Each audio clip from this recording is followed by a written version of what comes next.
The morning on New Busan started the way it always did. The twin suns rose slowly over the eastern mountains, painting the sky in shades of gold and soft violet.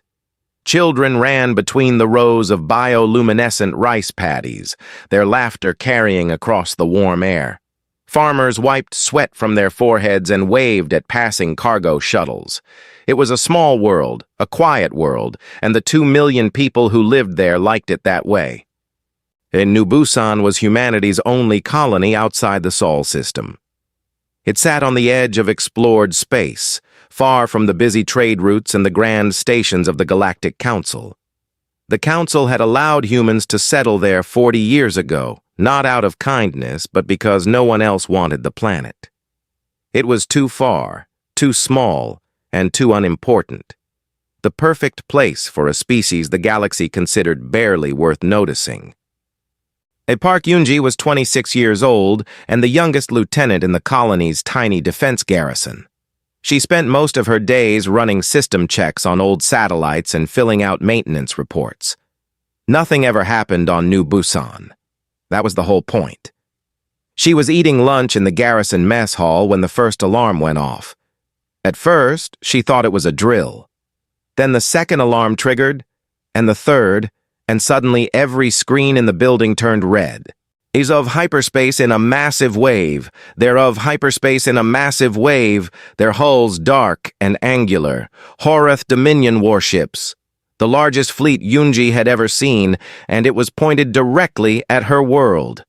The Horath Dominion was one of the oldest military powers in the galaxy. They controlled dozens of star systems and had a seat of honor on the Galactic Council. For centuries, the Way. Commander Dreth stood on the bridge way. Commander Dreth stood on the bridge of his flagship and looked down at the little blue and green planet below him. He had received quiet approval from the Council to teach the humans a lesson. They had expanded too close to Horath territory, and the Council agreed that someone needed to remind them of their place. Had Dreth expected the whole thing to take less than a day, he gave the order to fire. The first bombardment hit the northern agricultural district. Massive plasma bolts fell from the sky like burning rain, tearing through fields and storage buildings and homes.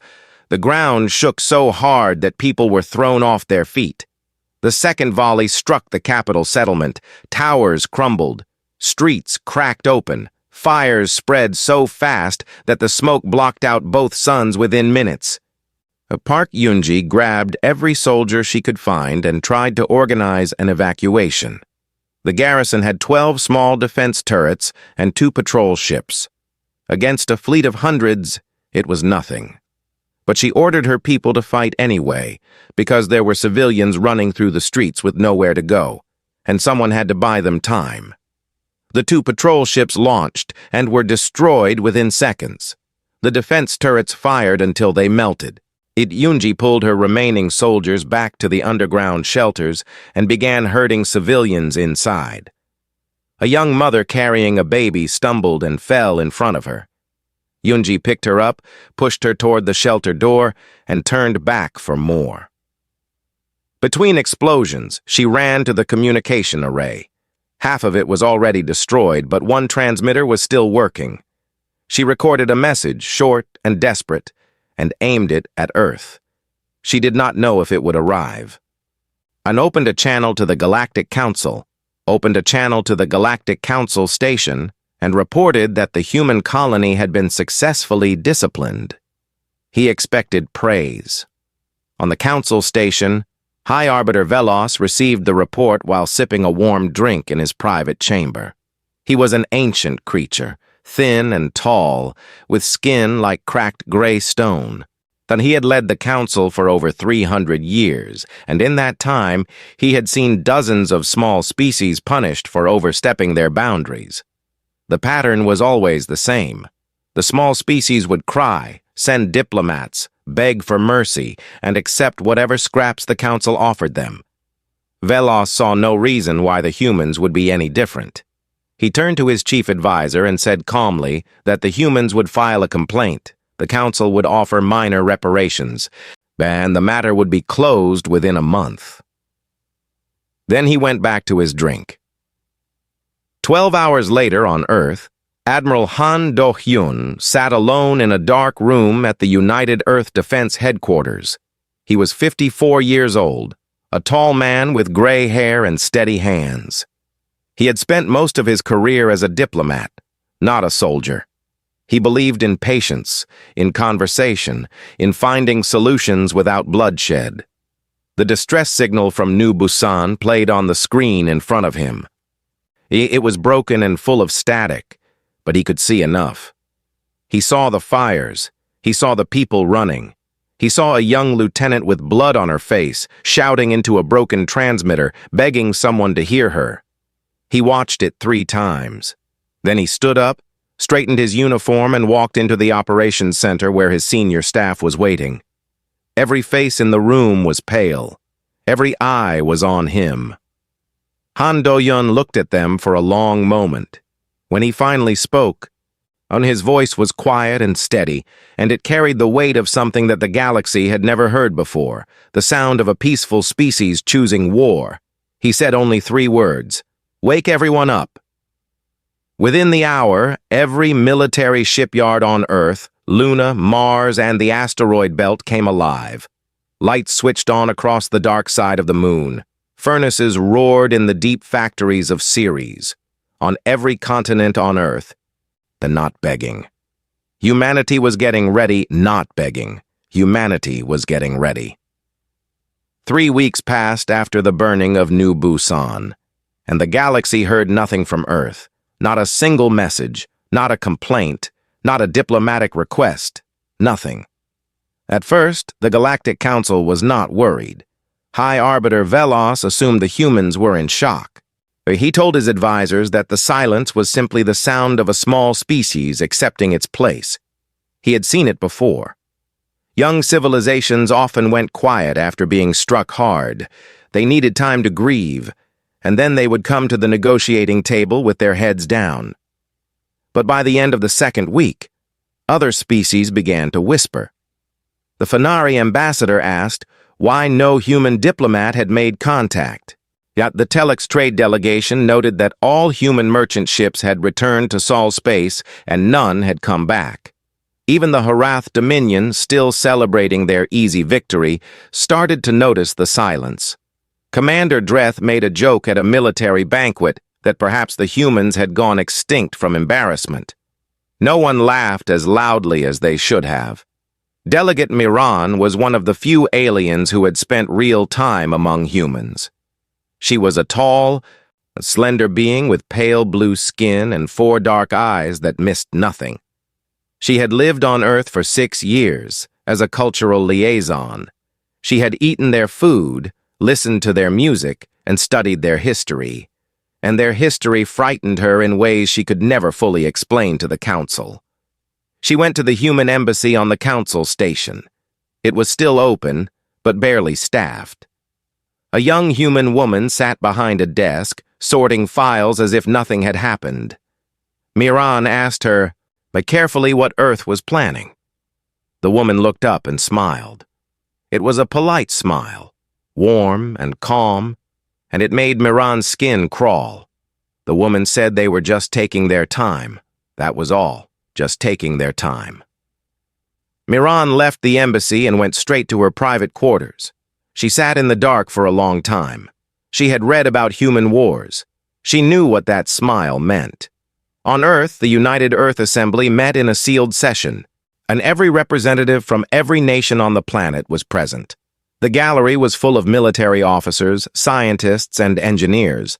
Admiral Han Do-hyun stood at the front and played the distress signal from New Busan one more time for everyone to see. When it finished, the room was silent. Then, Yoon Nari stepped forward. She was 41 years old, sharp-faced and calm, with the kind of mind that saw patterns where others saw chaos. She had been the Earth Defense Council's chief strategist for 8 years, and in that time she had designed 17 different war plans for 17 different scenarios. She had hoped she would never need any of them. She laid out the plan. It was not a plan for retaliation. It was not a plan for a quick strike and retreat. It was a plan to walk into the heart of Horath space and break them so completely that no species in the galaxy would ever consider attacking a human world again. As she called it, Operation Long Memory. The assembly voted. The result was unanimous. Every single representative voted yes. There were no debates, no objections, no requests for delay. For the first time in human history, every nation on Earth agreed on the same thing at the same time. In the shipyards above Luna, Captain Bak Jiseok walked the corridors of the UEF Iron Will. He was 38, broad-shouldered and quiet, with a face that rarely showed emotion. His crew loved him because he never raised his voice, never panicked, and never left anyone behind. The Iron Will was humanity's most decorated warship, a heavy battlecruiser built with a philosophy that alien engineers found bizarre. Every alien species in the galaxy built their ships to be efficient. One shield generator, one weapons array, one engine core. Elegant, precise, minimal. Humans built their ships like they expected everything to go wrong. The Iron Will had 6 shield generators, 4 backup power cores, triple-layered hull armor, and enough weapons to fight 3 different battles at the same time. Alien engineers called it wasteful. Humans called it prepared. Across the fleet, 412 ships were being armed and retrofitted. Cargo haulers were fitted with missile racks. Research vessels were loaded with electronic warfare systems. Even civilian transports were armored and given a role. Earth held nothing back. And in a quiet laboratory aboard the research vessel Dawnspark, Shin Yuna worked without sleep. She was 35, small and thin, with dark circles under her eyes and a mind that never stopped moving. Her team had recovered fragments of Horath shield technology from the wreckage on New Busan, and she had spent 3 weeks pulling them apart molecule by molecule. On the 19th day, she found it. A flaw in the Horath shield frequency cycle. Saw a tiny gap that could be exploited with the right signal. She tested it twice, confirmed it 3 times, and then uploaded the exploit to every ship in the fleet. When her assistant asked if she was sure it would work, she said she had bet everything on it. In a training facility buried deep beneath the Rocky Mountains, Sergeant Major Quan Tae-woo ran his Marines through zero-gravity combat drills for the 15th straight day. He was 43, built like a wall, and had a voice that could crack stone. His Marines were the best ground fighters Earth had ever produced, trained for a war that everyone had prayed would never come. An aide asked him why they were training ground troops for a space battle. Quan smiled, a slow and dangerous grin, and said that they were not just going to beat the Horath in space. They were going to land on their homeworld and knock on their front door. Far away, on the Horath homeworld of Varric Prime, Commander Dreth received his promotion in a grand ceremony. He stood before cheering crowds and raised a glass to what he called the silence of the humans. His officers laughed and drank and congratulated each other. None of them noticed that every deep space sensor on the border had gone quiet. The darkness between the stars was empty and still, the way the ocean is still just before a tidal wave. On the 21st day, at exactly midnight Earth time, Admiral Han Do-yun gave the order. 412 warships jumped to hyperspace in perfect formation. The jump was synchronized down to the nanosecond. Not a single ship was late. Not a single ship was out of position. Earth's skies went dark and quiet, and across the black gulf of space, something was coming. Something patient. Something angry. Something that had spent 3 weeks sharpening every blade it had. The galaxy had mistaken silence for surrender. It was the last mistake they would ever make. The Horath border defense line had stood for over 1,000 years. It was a chain of 30 massive battle stations stretched across the edge of Horath space, each one bristling with weapons and surrounded by a fleet of warships. 600 vessels patrolled the line at all times, and behind them, layers of minefields and sensor nets made sure nothing could approach without being detected. In the entire history of the Galactic Council, no species had ever breached it. But the Horath called it the Iron Wall, and they believed it was unbreakable. Commander Dreth stood on the bridge of his new flagship, the Dominion's Pride, and watched the long-range sensors with mild curiosity. The human fleet had been detected 3 hours ago, dropping out of hyperspace at the very edge of scanner range. 412 ships. He counted them twice and then leaned back in his chair. He was not worried. His fleet outnumbered the humans nearly 2-1, and his battle stations had enough firepower to burn a small moon. He had fought wars before, against species with larger fleets and more experience, and he had won every time. The humans were young, emotional, and predictable. This would not take long. Across the void, Admiral Han Do-yun stood in the command center of the UEF Resolve and studied the holographic map of the Horath line. Every station, every patrol route, every minefield was marked in red. Beside him, Yun Nari was running final calculations, her fingers moving across data screens faster than most people could read. She looked up and told him the fleet was ready. Every ship had received Shin Yuna's shield exploit. Every captain had memorized their attack vectors. The wolf packs were in position. Han Do-hyun nodded once and opened a communication channel. It reached only one ship, the Dominion's Pride. On the Horath bridge, the Commander Dreth raised an eyebrow as the human admiral's face appeared on his screen. Han Do-yun did not shout. He did not make threats or demands. He looked directly into the screen and said 7 words in a voice so calm it could have been discussing the weather. He said, "You burned our home. We remember." Then the screen went dark. Dreth stared at the blank screen for a moment. Something cold moved through his chest, but he pushed it away. He ordered his fleet into defensive formation and told his weapons officers to prepare for combat. Around him, the iron wall came alive. The battle began at 0347 Standard Galactic Time. The human fleet advanced in a wide formation, spreading out across the entire length of the Horath line. Dreth expected them to concentrate their forces on a single point, the way every other species always did. Instead, they came from everywhere at once. In the first 60 seconds, Shin Yuna's exploit hit the Horath shields like a hammer, a targeted signal broadcast on a frequency that matched the exact resonance of Horath shield generators pulsed across the battlefield. Across the entire defense line, shields flickered, stuttered, and died.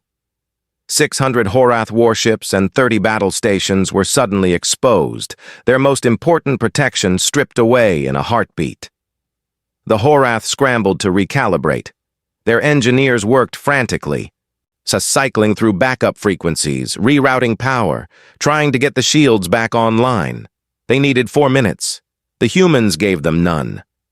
Yun Nari's battle plan unfolded like a machine coming to life. The human fleet split into dozens of small groups, each one moving with terrifying speed and coordination. They did not fight the way the galaxy expected.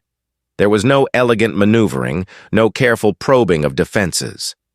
The humans hit the exposed Horath ships with everything they had, pouring missiles and plasma fire and kinetic rounds into hulls that had never been touched by enemy weapons.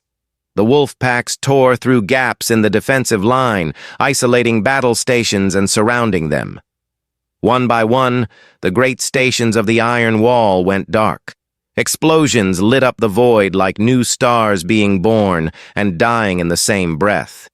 Commander Dreth watched his tactical display and felt something he had never felt in 40 years of military service. Fear. Real, deep, stomach-turning fear. His ships were dying faster than he could issue orders.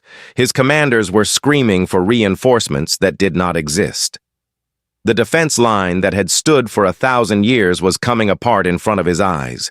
He ordered a counterattack, throwing his reserve fleet at the largest human formation. The Horath reserves were fresh and heavily armed, and for a brief moment it looked like they might slow the advance. Then the UEF Iron Will came through the center. The Captain Baek Jiseok had been waiting for exactly this moment.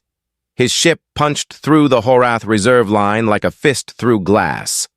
The Iron Will took hit after hit, its triple-layered armor absorbing punishment that would have destroyed any alien vessel 3 times over. Fires burned on 6 decks. 2 of the 6 shield generators exploded. The port-side weapons array was completely destroyed. Jiseok did not slow down. He aimed his ship directly at the Dominion's pride, and his weapons officer reported that the forward guns were gone. Jiseok looked at the burning flagship on his screen, thought about New Busan, and gave an order that no alien captain would have ever considered. He told his helmsman to go to full speed. Ram it. The Iron Will hit the Dominion's pride at maximum velocity. The collision tore both ships apart. The Horath flagship broke into 3 pieces, its reactor detonating in a blinding white flash. The Iron Will shattered around its reinforced command module, which tumbled through the debris field, battered but intact. The ship had been designed for exactly this, to survive even its own destruction. Rescue teams pulled Jiseok and his surviving crew from the wreckage 2 hours later. He had a broken arm, burns on half his face, and a look in his eyes that said he would do it again without hesitation. The Battle of the Horath Line lasted 5 hours and 47 minutes. When it was over, the Iron Wall was gone. 26 of the 30 battle stations were destroyed. Over 400 Horath warships were burning wreckage. The rest were fleeing toward Varric Prime, their communications full of panic and disbelief. The human fleet had lost 89 ships. Every survivor mourned the dead. But they did not stop. Commander Dreth survived. He had been transferred to a smaller cruiser moments before the Dominion's pride was destroyed. I'd shaking hands and sent a message that was shaking hands, and sent a message that was heard by every species in the galaxy. He said to send help, send everything. The humans were not stopping. On the council station, High Arbiter Velos stood in his chamber and watched the battle recordings. His advisors stood behind him, silent and pale. The data was impossible. On a 1,000-year defense line, broken in under 6 hours, by a species that had been among the stars for less than 3 centuries. Velos tried to speak, but his voice would not come. He reached for the edge of his desk to steady himself, and his hands were shaking. For the first time in 300 years, the most powerful being in the Galactic Council was afraid. And somewhere in the dark between the stars, 423 human warships turned toward Varric Prime and kept going. Varric Prime had never been invaded. In all the long centuries of Horath civilization, no enemy had ever set foot on their homeworld. The planet was wrapped in layers of orbital defense platforms, ground-based shield generators, and automated weapons systems that could track and destroy anything that entered the atmosphere without clearance. The Horath believed their world was untouchable, and for 1,000 years, they had been right. The remnants of the Horath fleet limped home and took up defensive positions around the planet. They had fewer than 200 warships left, battered and demoralized, but they still had the orbital platforms and the planetary shield. Commander Dreth, who had barely spoken since the fall of the Iron Wall, tried to rally his officers. He told them the humans would lay siege. Sieges took years, sometimes decades. Time was on their side. I dropped out of hyperspace in a wide arc around Varric Prime and took up positions just outside weapons range. For 12 hours, they did nothing. They simply sat there, silent and still, like wolves circling a wounded animal. Then Admiral Han Do-yun broadcast a message. It was sent on every frequency, in every language the translation systems could handle, so that every living being on Varric Prime could hear it. His voice was calm and clear, the same quiet steadiness that his crew had come to rely on. He said that humanity had not come to destroy the Horath people. They had come for the ones who ordered the attack on New Busan. He asked the Horath to surrender the war criminals, and he promised that if they did, the fleet would withdraw and the killing would stop. He gave them 6 hours to respond. The Horath High Command, A council of 12 generals who ruled the Dominion from a bunker deep beneath the capital city rejected the offer immediately. They called the human admiral arrogant and delusional. They reminded their people that Varric Prime had never fallen and never would. They ordered every soldier on the planet to prepare for a long siege. 6 hours passed. The deadline came and went. On the bridge of the Resolve, Admiral Han Do-yun closed his eyes for a moment. When he opened them, and he gave the order to begin the assault. Shin Yuna had spent the 12 hours of silence studying the planetary shield grid with every sensor the fleet had. The shield was enormous, covering the entire planet in a dome of shimmering energy. But it was not perfect. The generators needed to cycle power every 90 seconds, and during each cycle, there was a gap. A window of exactly 3 seconds where a small section of the shield dropped to half strength, and a window just wide enough for a drop ship to punch through, if the pilot was precise enough, fast enough, and brave enough. When Yuna presented the data, she was honest. She told the Admiral that the window was extremely narrow. Many dropships would not make it. The margin for error was almost zero. Sergeant Major Quan Tae-woo was standing at the back of the briefing room. He listened to the numbers, the probabilities, the risk assessments, and then he stepped forward and volunteered his Marines for the drop. Every single one of them. No one in the room argued. They all knew what was at stake. The orbital assault launched at dawn, Varric Prime time. The human fleet engaged the remaining Horath warships and orbital platforms in a furious battle designed to draw attention upward while the dropships came in low. Explosions filled the space above the planet. Horath defense platforms fired in every direction, trying to stop the swarm of human ships that pressed closer and closer to the shield boundary. And in the chaos, 64 dropships dove toward the surface. They came in fast, engines screaming, hulls glowing red from the friction of re-entry. The pilots watched their instruments with unblinking eyes, counting the seconds until the next shield cycle. When the gap appeared, they had 3 seconds to pass through. 19 dropships were too slow. They hit the shield at full strength and broke apart instantly, their crews lost in flashes of white fire. The remaining 45 punched through the gap and tore into the atmosphere of Varric Prime. Horath ground batteries opened fire immediately. Anti-air weapons filled the sky with burning plasma. 8 more dropships were hit on the way down, but 37 made it to the surface, slamming into the ground around the capital city and disgorging Marines into the alien streets.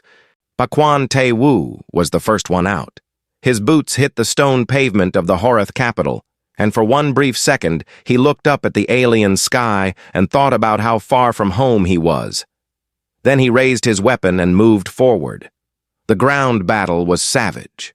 The Horath were larger than humans, standing nearly 8 feet tall, with thick armored skin and powerful limbs. In a straight physical fight, a single Horath soldier could overpower 3 humans. And the Horath expected the tiny invaders to break the moment they saw what they were up against.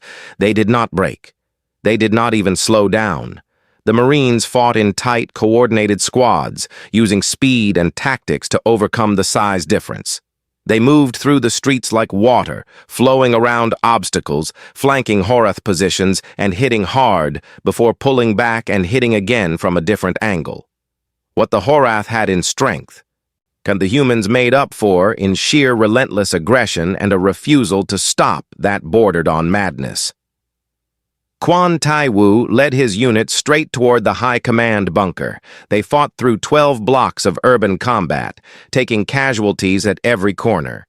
When his ammunition ran dry, he picked up a Horath weapon and kept firing.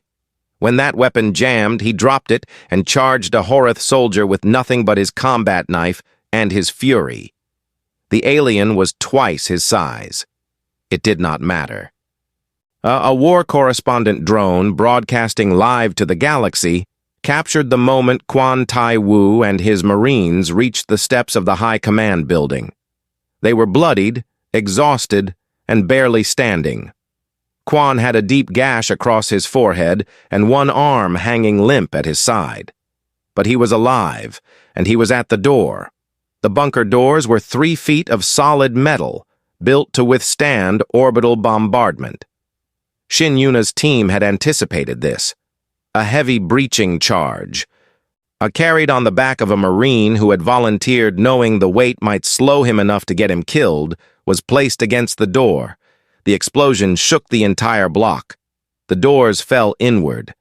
Inside, the 12 generals of the Horath High Command sat in stunned silence. They had watched the battle on their screens, confident that the bunker would protect them forever. They had never imagined that anything could get through the shield, the fleet, the orbital platforms, and Marines entered the building. When the Marines entered the building, when the Marines cut through the door, he was sitting on the floor with his back against the wall, staring at nothing. He did not resist. He did not speak. The broadcast went out across the galaxy. Every species on every world watched human Marines standing on the steps of the Horath High Command, or their flag planted in alien soil for the first time in history. On the council station, Delegate Miran stood in front of a screen in the observation hall, surrounded by hundreds of alien diplomats who were all watching in absolute silence. Her 4 dark eyes were wide, and her hands were pressed against her mouth. She whispered, almost to herself, that the humans had actually done it. They had walked through the front door. Around her, the silence in the observation hall was total. Though every diplomat, every ambassador, every representative of every species in the Galactic Council stood frozen, staring at the image of those battered, bleeding, unbreakable human soldiers standing where no invader had ever stood before. And somewhere in the back of every alien mind, the same thought formed, cold and clear and terrifying. They could do this to us. 6 months had passed since the fall of Varric Prime, and the galaxy was still holding its breath. And the Horath Dominion had surrendered unconditionally within hours of the High Command's capture. Their fleet was disarmed. Their generals were in human custody. Commander Dreth sat in a holding cell on a human military station, eating human food and staring at human walls, and the irony of it was not lost on anyone. The species he had dismissed as too small to matter was now the species deciding his fate. The Galactic Council had called an emergency assembly, and every member species was required to attend. For the first time in Council history, there were no empty seats. Every ambassador, every delegate, every minor representative from every forgotten corner of the galaxy had come to see what the humans would do next. Some came out of curiosity. Most came out of fear. The council chamber was an enormous circular hall, carved from pale stone and lit by floating orbs of soft light. Hundreds of alien species sat in tiered rows, with their bodies ranging from the insect-like to the towering, from creatures of pure light to beings made of living crystal. The room hummed with quiet whispers in 1,000 languages. Then the main doors opened, and the whispers stopped. Admiral Han Do-yun walked in first. He was not wearing his military uniform. He had chosen a simple black suit, clean and unadorned, with no medals and no rank insignia. He carried no weapon. His face was calm and unreadable, and the same quiet steadiness that had carried him through every moment of the war. Behind him walked 4 people. Yoon Nari, her sharp eyes taking in every face in the chamber. Baek Jisok, his face scarred from the collision that destroyed the Iron Will, walking with a slight limp he refused to treat. Shin Yuna, small and pale, clutching a data tablet to her chest. And Quan Tae-woo, his wounds healed but the marks still visible, his back straight and his jaw set. 5 humans, no guards, no fleet, though no show of force. They walked through a room full of species that could have crushed them, and they walked like they owned every step. Han Do-hyun reached the central platform and stood behind the speaker's podium. He looked out at the assembled council for a long moment, letting the silence stretch until it became uncomfortable. Alien delegates shifted in their seats. Some could not meet his eyes. When he spoke, his voice was not loud. He did not shout or make grand declarations. He spoke quietly, and because the chamber was so perfectly silent, every word reached every ear like a stone dropped into still water. He did not begin with the war. He did not talk about the battles, the strategies, or the victories. He reached into his jacket and pressed a control on the podium, and the great holographic display above the chamber came to life.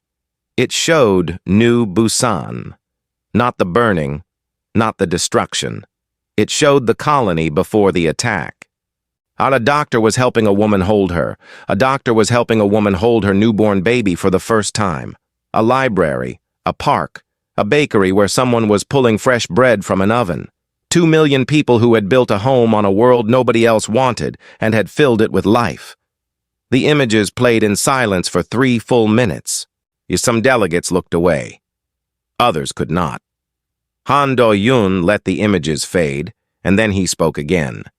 He told the council that these were the people who had been burned, not soldiers, not warriors, farmers and teachers and children, people who had never threatened anyone, who had never raised a weapon, who had only wanted to live quietly on their small, unimportant world.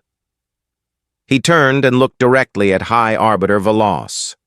The ancient leader of the council sat in his elevated seat, so his gray stone skin paler than usual, his thin fingers gripping the arms of his chair. Han Do-hyun told him that the council had allowed this, that they had looked the other way because humanity was small and because it was convenient, that they had calculated the humans would accept it, file a complaint, take whatever scraps they were offered, and be silent. He paused and said that they were wrong, and the chamber was so quiet that beings on the upper tiers could hear the breathing of those below. Then Han Do-hyun did something that no one in the galaxy expected. He did not demand territory. He did not claim Horath space. He did not declare humanity the new dominant power in the galaxy. He had the military strength to take whatever he wanted, and every species in the room knew it. Instead, he presented a document. Yun Nari stepped forward and projected it onto the main display, and it was called the New Busan Accords, and it was not a treaty of conquest. It was a treaty of protection. The Accords demanded a complete restructuring of Galactic Council law. Every species, regardless of size, age, or military power, would have equal protection under Council law. No species would be allowed to attack another without facing the full response of a newly created independent defense coalition. A war crimes tribunal would be established with real authority and real enforcement. And the Horath Dominion would pay reparations, not to Earth, but to every small species that the Dominion had bullied, threatened, or attacked over the centuries. Humanity was not asking for power. Humanity was asking for justice. Not just for themselves, but for everyone. The chamber erupted in noise. Some delegates shouted objections. Others argued in support. Many simply sat in stunned silence, trying to understand what they were witnessing. In the entire history of the Galactic Council, no species that had won a war had ever used its victory to protect others instead of enriching itself. High Arbiter Veloz raised a hand, and the chamber slowly quieted. He looked down at Han Do-hyun with eyes that had seen civilizations rise and fall, and asked a single question. He asked what would happen if the council refused these terms. Han Do-hyun looked up at him. There was no anger in his face, no threat, no arrogance, just a calm, an absolute certainty that was more frightening than any weapon. He said that they would go home. They would rebuild New Busan. They would return to their farms and their schools and their quiet lives. And the next time someone burned one of their worlds, they would not stop at one homeworld. Veloz held his gaze for a long time. Then he called for a vote. The New Busan Accords passed unanimously, not because every species agreed with them, but because every species understood what it meant to say no. Han Do-hyun bowed once to the council, turned, and walked out of the chamber with his people behind him. He did not look back. 6 months later, on a warm morning under twin suns, the colony of New Busan was being rebuilt. The foundations of new buildings rose from the ashes of the old. Fields were being replanted. Schools were being designed. Children who had hidden in underground shelters were playing in the open air again, and their laughter carrying across the valley. Park Yoonji stood in the half-rebuilt town square. She had survived the attack by hiding in the deepest shelter with 63 colonists, keeping them alive for 11 days on emergency rations and hope. She had a scar on her face that would never fully fade, and she still woke up some nights hearing the sound of plasma fire. But she was alive, and her world was alive, and the suns were rising. She tilted her face toward the light and closed her eyes. Across the galaxy, in taverns and council halls and quiet homes on 1,000 different worlds, the smaller species began to speak a little louder. They walked a little taller. They looked at the larger powers with a little less fear, because now they knew something that changed everything. Someone had fought for them. Someone had won. And that someone had asked for nothing in return except a galaxy where the small did not have to be afraid. And in the dark corners of the universe, among the old powers and the ancient empires, a new proverb spread like fire. It was spoken in hushed voices, with a mix of respect and deep, honest fear. Do not wake the humans. Let them farm. Let them build. Let them raise their children under foreign suns. Because when they wake up, even the stars tremble.